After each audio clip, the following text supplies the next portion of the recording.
Renaissance was hundreds of years ago, and artists were not able to just walk into an art store and buy paint. Instead, they had to mix their own.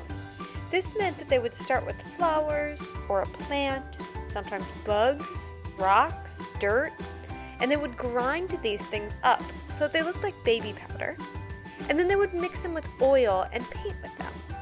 Some colors were made with materials that were so expensive, artists didn't use them very often. For example, this blue was made by crushing a gemstone, and it was so expensive that it was only used in religious paintings, usually for the clothing. So if you saw this blue, you would know the person clothed in it was a biblical figure. So not only did Renaissance artists use objects as symbols to help tell their story, different colors had different meanings and could be a type of symbol as well. You are going to have at least 2 lessons to finish your drawing and to complete it using colored pencil. While you will have access to many more colors than the Renaissance artists, you'll still want to think about what your colors are adding to the meaning of your work. For example, if you want your artwork to represent something lighthearted and happy, use colors that are light and bright. As you work, you want to think not only about what colors you are using, but also how you are using them. The most basic colored pencil technique is shading. This is applying a light color evenly over the area you are coloring. You do it by holding towards the back of the pencil, so the pencil is on its side, and moving it lightly back and forth, trying to keep the pressure consistent.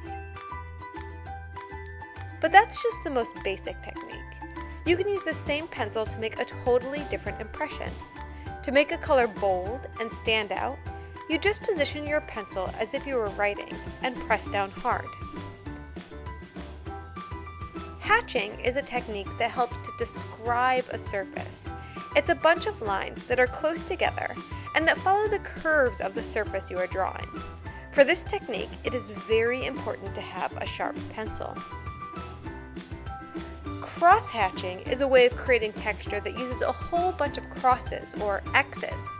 The closer your X's are together, the darker the color is going to seem.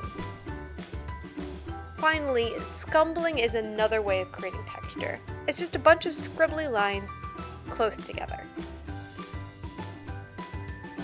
Notice that for my drawing, I've only used one color of pencil so far, but I've used a lot of different techniques that make the different areas stand apart from one another. For each section of your drawing, you should stop and think about what technique would work best for that area. Try to use a color for each area of your picture, avoiding leaving white areas, even if something is white. It often looks better to color a light shade of color rather than leaving something white, as white tends to look unfinished.